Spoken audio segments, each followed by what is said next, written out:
The historic rivalry between the Roman Empire and the various iterations of the Persian Empire is one of the most bitter, bloody, and enduring feuds in world history. Spanning over nearly 700 years, the spectacularly brutal battles of Carrhae, Rhandaea, and Ctesiphon are just a few of the long list of conflicts between Rome and Persia over nearly 3 centuries. But why did great Roman leaders like Crassus or Antony fail to conquer Persia, where Alexander the Great and his Macedonian phalanxes had succeeded in previous centuries? In this episode, we'll delve into the geopolitical and socio-economic circumstances that shaped this long frontier and why Rome and Persia became eternal enemies. The question of why the Roman frontier stopped where it did has been asked by many prior historians. The most well-known of these works belongs to Edward Luttwak, who saw the frontier as the failure of the Roman regime's ideology and grand strategy. Luttwak's view is now heavily dated, having been first contested by historians John Mann and later by C.R. Whitaker. To understand why Rome's frontier with Parthian Persia and later Sassanian Persia ended where it did, it is necessary to explain what a frontier meant to the Romans in the first place. When depicted on most modern maps, the borders of the Roman Empire at its greatest extent look solidly defined. However, the modern concept of a border as a strict boundary between states effectively did not exist as a concept in the ancient world. To the Romans, there were merely limits to their control or authority. The limits which today define the Roman frontier were not hard lines but zones of control that unified a region where multiple cultures met and interacted. The Romans had no scientific concept of a border or why they ended a border where they did. Part of this was due to the fact that the Romans simply lacked accurate information. For example, while the ancient commentators Appian and Strabo both claimed that England was not worth the expense of conquest, as it had little economic value, the Romans conquered it anyway and found it to be rich in minerals. The Roman senator Velleius Paterculus claimed that Emperor Tiberius thought the Elbe was 400 miles from the Rhine, when it was a mere 200 to 250 miles, and this was his knowledge from after his campaign in the region was over. Hard geographic or cultural borders were lacking both in reality and conceptually. Roman fortresses and markets were built on both sides of the Rhine and Danube. Strabo mentions Roman client rulers outside of Rome's borders, and Procopius mentions Roman landowners and workers who regularly crossed between Roman and Sassanian control. Long frontiers, such as Africa and the Levant, featured significant distances between the forward walls and posts that controlled trade and the actual military frontier. The lines of fortifications were primarily for defending roads, rather than delineating the limit of Roman power. Why then did the Romans stop where they did? Luttwak posited that the borders existed because they represented the milestone at which the grand imperial ambitions of the Roman state began failing due to political and military turbulence within the empire. This view ultimately failed to consider the numerous other factors that contributed to the halt in Rome's territorial expansion, as well as the fundamental logistical, geographical, and economic challenges faced by the empire. These were the arguments posited by historian C.R. Whitaker, who asserted that fundamentally, Rome's border with Persia reached an equilibrium in which the empire was large enough to prosper and project power without antagonizing the intersecting peoples that made up this zone. This zone, therefore, also defined the geography and environment in which it could exist, only as far from the core as the economic and logistical engine could sustain. In the world of Roman frontier studies, this is known as the Periphery, divided into the inner and outer frontiers. This inner frontier was the point at which the empire could reliably supply and operate an army and its administration within the limits of the local population's tolerance. In contrast, the outer frontier was the wider operating range in which the empire could exert its political and military power, but whose presence would not be tolerated in the long term. Thus, the stabilization of the Roman frontier begins to make sense in this context. Roman naval power made supporting the movement of armies along the Mediterranean coast relatively simple due to the stark contrast between the rapidity and costs of overland and seaborne logistics. Rome's major campaigns into Gaul, Germania, and Spain could all be supported by supply routes upstream, along rivers like the Rhone or the Elbe, with dredging, widening, and canal projects frequently attested to enable or maintain such logistical chains. However, many regions lack traversable rivers, particularly in the East Mediterranean. This presents a twofold problem as the geography limits Rome's ability both to conquer and to extract resources or economic value from the region. In this sector, as well as in Armenia, the Romans secured the fealty of local rulers, utilizing native client kings to exert their power over the region without the intolerable and unsustainable presence of an army in a distant or isolated region. The Romans and the client polity established a series of political, social, and economic relationships, albeit thus forming part of the outer frontier or periphery. Gradual integration was facilitated by these relationships, which enabled Rome to expand its frontier and establish direct administrative control as local political conditions evolved in their favor over time. The trade-off was that the process of assimilation was indirect and took much longer than direct military conquest. The progress that Rome made in maintaining its soft power over these client states was hindered only by the emergence of powerful rivals in the region, such as the Pontic Empire of King Mithridates, which challenged Rome's political control over the Near East during the late Republic. At its zenith, Roman influence extended far deeper into the east than is reflected in the Roman-Persian border depicted by many modern maps.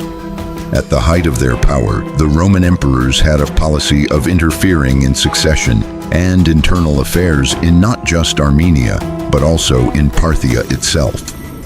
In many ways, effectively all of Armenia, the Caucasus, and West Parthia could have been considered part of Rome's periphery, and Parthia was even occasionally viewed as a client kingdom of Rome.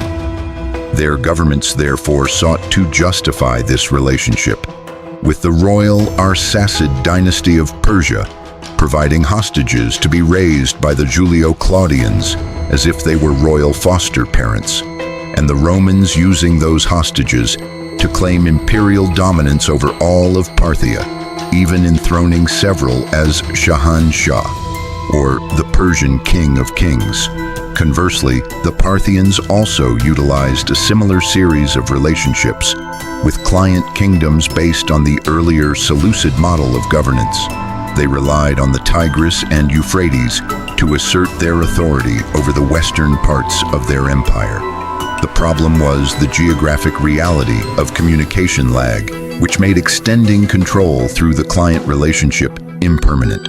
Logistically, the Tigris and Euphrates were easy to traverse, up to the first cataracts, much like the Nile River. This made campaigning along these rivers the logical choice, combined with an abundant local agricultural supply for keeping an army afield. Where the rapids prevented the advance of logistical vessels further upriver, Parthia's influence waned. The same can be said for Rome, which had to rely on overland routes into the Armenian plateau when it ventured away from the riverine corridor of Mesopotamia.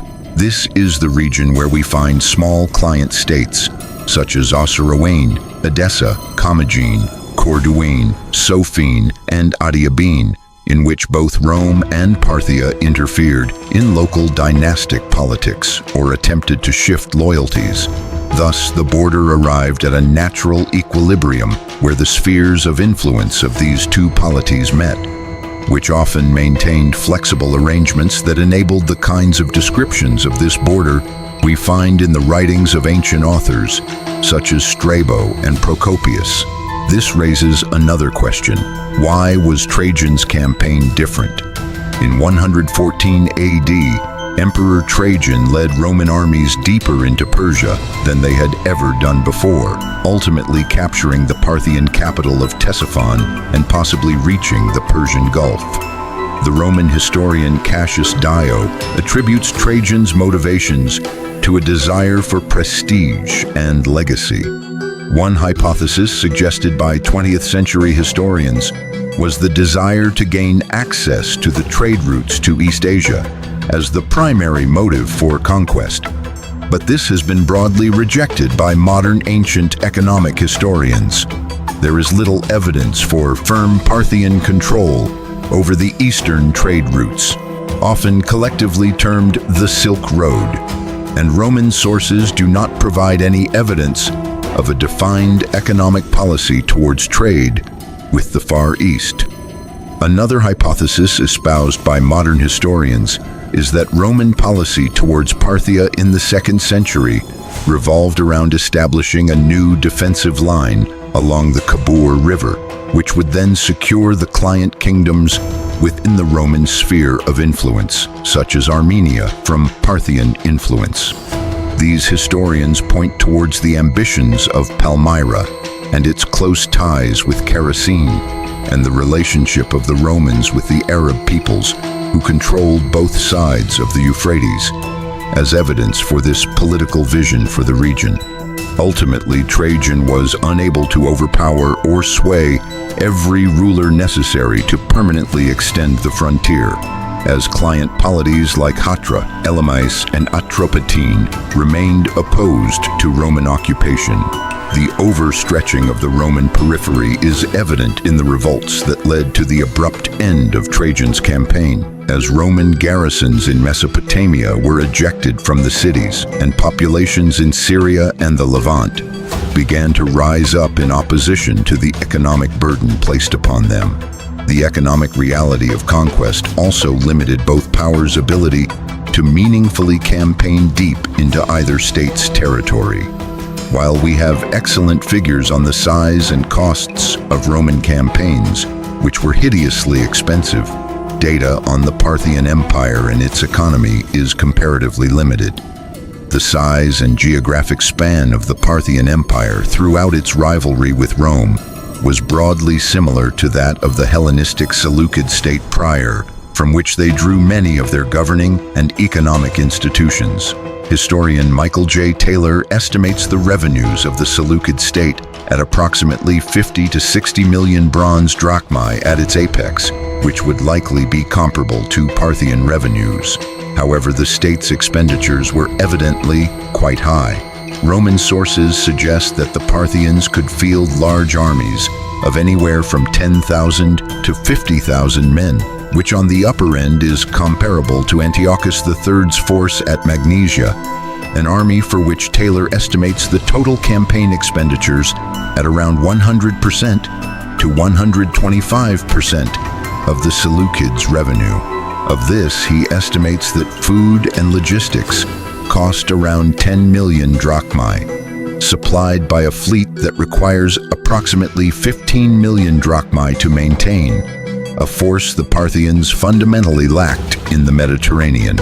The point of this number is to show the difficulty of campaigning deep into territory that was technically within or near to the territory of Antiochus's own polity, much less the problems and expenses associated with campaigning deep into a foreign polity. Extracting and maintaining a standing army in the region was also challenging for the Seleucids and Parthians. The forces required to occupy a region consumed a significant portion of their total revenues, as evidenced by the number needed to subdue Caucasian Albania under Vologases I. Finally, while the decentralized organization of the Parthian realm made it resilient, It also limited its ability to increase direct administrative control across much of its periphery and therefore mount large-scale offensive campaigns further west into Roman territory. In contrast to the Parthians, who were certainly formidable as a political and economic power, the Romans had an economic engine that vastly outclassed any other neighboring polity, except for their far-off peers in Han China. Masters of logistics, the Romans would spend months or even years preparing for a major incursion into enemy territory, as seen, for example, in the lead-up to Trajan's campaign, where logistical preparations for the operation had already begun 3 years in advance and encompassed all of Anatolia in the effort. The Tigris and the Euphrates enabled the Romans to campaign downstream, provided they could transport supplies over the Nur and southeastern Taurus Mountains to the river plains beyond. Riverine access, combined with the Parthians' choice of capital at Ctesiphon on the Tigris, made this corridor the logical choice to campaign against their foe, but it would not result in the Parthians' conquest. The problem was that taking the Parthian capital of Ctesiphon fundamentally did not cripple the power of the Parthian Empire. Unlike Alexander's campaigns against their Achaemenid Persian predecessors, the Parthians were not decisively defeated in multiple set-piece battles to weaken their legitimacy by Trajan or his successor, Emperor Lucius Verus. Furthermore, the Parthian administration was much more decentralized, able to fall back on its other seats of power at Nisa and Hekatompelos. Foraying deeper into Persia would also involve moving supplies through the passes of the Zagros Mountains into the central Iranian plateau, a much more daunting affair than campaigning into the Armenian highlands.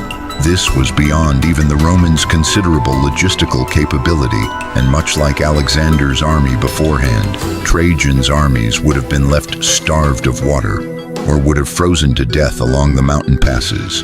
Finally, neither Trajan nor Verus had either circumstantial or systemic politics within their opponent's polity working in their favor across the rest of their periphery, unlike with Darius III and Alexander.